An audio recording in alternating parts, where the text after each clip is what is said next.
আচ্ছা দেখো, the necklace is made of gold. সেন্টেন্সটা কি? The necklace is made of gold. এখানে একটু বোঝার চেষ্টা করো। যদি গোল্ডের নিচে আন্ডারলাইন করা থাকে গোল্ড, গোল্ড মানে কি? স্বর্ণ। The necklace is made of gold.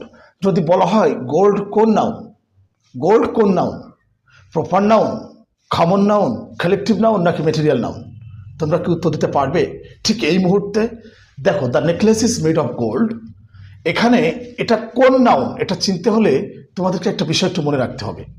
দেখো, আমি আজকে ম্যাটেরিয়াল নাউন সম্পর্কে আলোচনা করবো। ম্যাটেরিয়াল নাউন, দেখো এটা তোমাদেরকে মনে রাখতে হবে, বাজার থেকে যেসব জিনিস পরিমাপক এককে কেনা হয়, বাজার থেকে যে সমস্ত জিনিস পরিমাপক এককে কেনা হয় সেগুলো হবে ম্যাটেরিয়াল নাউন। বাজার থেকে যে সমস্ত জিনিস পরিমাপক এককে কেনা হয়, পরিমাপক একক কোনগুলো একটু লক্ষ্য করো। যেমন কেজি, টন, তারপরে সেপ্টিক, সেপ্টিক কাঠ সেপ্টি আকারে কেনা হয়। তারপরে তোমার হতে পারে কেজি, টন, সেপ্টিক, আনা, আনা, ভরি, কেজি, টন, সেপ্টিক, আনা, ভরি, এগুলো হচ্ছে সব পরিমাপের একক।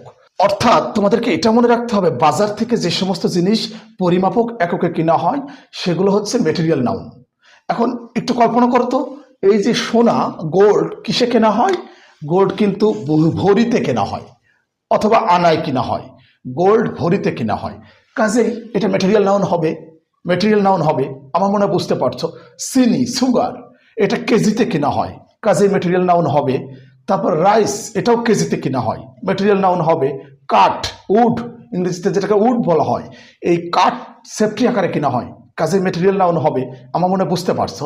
যে সমস্ত জিনিস বাজার থেকে যে সমস্ত জিনিস পরিমাপের এককে কিনা হয়, বাজার থেকে যে সমস্ত জিনিস পরিমাপক এককে কিনা হয় সেগুলোই হবে ম্যাটেরিয়াল নাউন।